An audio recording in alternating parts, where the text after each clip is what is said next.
নমস্কার। আমি এখন একটা স্টাফ পরোটা বানাবো। আমার কাছে একটা আলু সেদ্ধ, দুপুরে আলু সেদ্ধ মেখেছিলাম, সেই আলু সেদ্ধ মাখা পড়েছিল। সেটার মধ্যে আমি সেই একটা আলু সেদ্ধর মধ্যে আমি এরকম এই চামচে 2.5 চামচ ছাতু দিয়েছি। আর লঙ্কা তো আগেই মাখা ছিল আলুর মধ্যে, যার জন্য আর ঝাল দিইনি। একটু গুঁড়ো মশলা দিয়েছি, ভাজা মশলা। আর দিয়েছি এই যে আমার ঘরে বানানো, আমার নিজের হাতের বানানো আমের আচারের মশলা। ঠিক আছে, এটা দিয়ে আমি এই ছাতুটাকে মেখে রেখেছি। মেখে আমি 5টা গোলা বানিয়েছি। আর এখানে তেঁতুল আমি ভিজিয়ে রেখেছি, তেঁতুলের চাটনি বানাবো।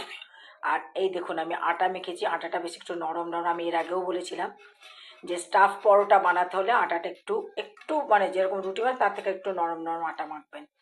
তা আমি এবার এটাকে 5টা গোলা বানাবো, নিয়ে 5টা গোলার মধ্যে এগুলো ঢুকিয়ে পরোটা ভেজে পরোটা বানিয়ে আমি দেখাচ্ছি। তার আগে আমি চাটনিতে আমি দেবো 5 ফোড়ন, আর অবশ্যই কাঁচা লঙ্কা দেবো।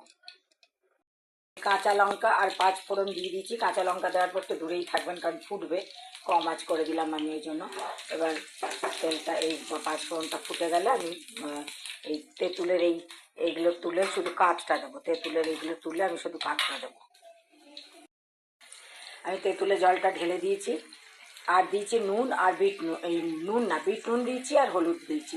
এবার আমি এটা আপনারা গুড় দিয়ে, বা যারা চিনি, যাদের সুগার নেই তারা চিনি খেলে চিনি দিয়ে করতে পারেন, গুড় দিয়ে করতে পারেন। আমি এটার মধ্যে দেবো খান্ড, দেশি খান্ড, যেটা আমি এর আগেও দেখিয়েছিলাম, সুগার যেটাকে বলে, আমি সেটা দেবো এবার। এই যে খান্ড, আমি এই চামচের প্রায় 3 চামচের মতো, মানে ভরে ভরে না, এই চামচটা 3 চামচ দিয়েছি। এই খান্ড 2 রঙের হয়, একটা সাদা রঙের হবে আর একটা এরকম গুড়ের রঙের হবে। তো আমরা বেশি এটাই প্রেফার করি, এটাই আমাদের বাড়িতে সবসময় থাকে, এটাই খান্ড দিয়ে দিয়েছি। আর আমি দেবো আরেকটু, আমার একটা ভাজা মশলা আছে, আমি এবার মানে যে আমার ঘরে সবসময় একটা ভাজা মশলা বা 5 মশালি মশলার একটা ভাজা মানে ভেজে আমি গুঁড়ো করে রেখে দিই, সেটা দেবো। এই যে আমার ভাজা মশলা গুঁড়ো করা, এটার মধ্যে জিরে, ধনে, মেথি, কালো জিরে, মৌরি সব আছে এটার মধ্যে। এটা আমি ভেজে গুঁড়ো করে রেখে দিই সবসময়। এটাই আমি আমার এই আচারের মশলাতেও দিয়েছি। এই আচারের মশলা তো আমার একই মশলা দেওয়া আছে। তো আমি এটা চাটনির জন্য সবসময় ভেজে ঘরে গুঁড়ো করে রেখে দিই। আমি সব কটা ভরে নিয়েছি ছাতুরে, এই যে এরকম করে করে তারপরে এটা মুখটা করে দিতে হবে। দিয়ে এবার এগুলো আমি হাতে একটুখানি আটা নিয়ে করেছি, তাতে কী হয়েছে আমার হাতে বেশি লাগেনি। এটা এরকম করে করে ভরে তারপরে এবারে বেলে আমি ভাজবো। আমি গোল করে বেলে নিয়েছি, দেখুন একটুও ফাটেনি, আটা দিয়েই বেলেছি। ওপরের আটাটা ঝেড়ে দেবেন এরকম করে হাত দিয়ে, নাহলে কি হয় তাওয়াতে একটু পুড়ে পুড়ে যায়। এই এক্সট্রা আটা থাকলে, আমার তাওয়া গরম হয়ে গেছে, আমি তাওয়াতে দিয়ে দিলাম। এবার অল্প অল্প তেল দিয়ে এবার এটাকে আমি ভেজে নেব। দেখুন ফুলে যাচ্ছে, আমি হয়ে গেল আমার 2 পিঠ ভাজা। আমি আঁচটা এখন কম করে রেখেছি, এবার এটা নামিয়ে নেবো আমি। আমার একটা ভাজা হয়ে গেল, আর একটা আমি এখানে বেলে রেখেছি। আর এই যে চাটনি হয়ে আছে, এই যে আমার 2টো ভাজা হয়ে গেছে, আর এটা 3য় নম্বর চলছে, আর এই যে 4র্থ নম্বর বেলা আছে, আর 5 নম্বরটা এখনো বেলেনি। অনেকে না আলুর পরোটা মানে যখন বানায় তখন আলু সেদ্ধ আলুটাকে শুধু পেঁয়াজ টেঁয়াজ দিয়ে ভালো করে ভেজে নেয়, এই মেখে নেয়, মেখে নিয়ে তারপরে সেটাকে স্টাফ করে তারপরে করে। কিন্তু আমি যদি শুধু আলুর পরোটা করি, আমি কিন্তু তা করি না।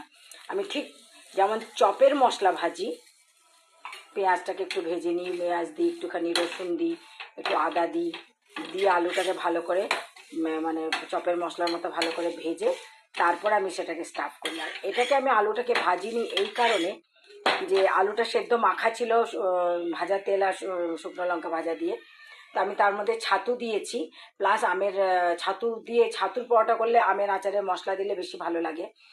তো তার মধ্যে আমের আচারের মশলা দিয়েছি, যার জন্য আমি এটার মধ্যে আর অন্য কোনো আর ভাজা মশলা দিয়েছি, ওই জন্য পেঁয়াজটি দিইনি। আর তাছাড়া আজকে আমাদের শনিবার, আমরা আজকে পেঁয়াজ রসুন খাবো না, তাই পেঁয়াজ রসুনও দিইনি আমি আজকে। তো আমার 3য় নম্বর পরোটা ভাজা হয়ে গেছে। আমার পরোটা রেডি, আমার হাজব্যান্ডের জন্য 2টো পরোটা, আমি তো একটা কি 8খানা খাবো। আর এই যে তেঁতুলের চাটনি, তো আপনাদের এরকম করে চটজলদি মানে ধরুন না আপনাদের আলু সেদ্ধ বেঁচে গেছে, ফের ওটা কী করবেন, আবার রাতে ভাত খাবেন বা রুটি দিয়ে, তার সাথে একটুখানি ছাতু মিশিয়ে দিন, একটু আমের আচারের মশলা দিলেই হবে, আর ভাজা মশলা না দিলেও চলবে। আমের আচারের মশলা দিয়ে মেখে নিন, মেখে নিয়ে এরকম করে স্টাফ করে পরোটা ভেজে নিন। আর একটু যদি তেঁতুলের চাটনি ইচ্ছা করে না বানাতে ইচ্ছা করে তাহলে সস দিয়ে খেয়ে নিন। আর যদি তেঁতুলের চাটনি খেতে ইচ্ছা করে তেঁতুলের চাটনি বানাবেন বা পুদিনার চাটনি বানাতে পারেন। তো আপনাদের যদি ভালো লাগে তাহলে বানিয়ে খাবেন এরকম করে। আর আমার রান্নাগুলো যদি ভালো লাগে আমাকে কমেন্টস করে জানান, প্লিজ প্লিজ কমেন্টস করুন। আপনারা কমেন্টস কেউ করেন না। আর একজন দুজন ছাড়া, আমার তো একজন দুজন খুব ক্লোজ বান্ধবী ছাড়া কেউই আমি দেখছি কমেন্টস করে না। আর লাইক শেয়ার করবেন, সাবস্ক্রাইব করবেন অবশ্যই অবশ্যই। আসি তাহলে, নমস্কার।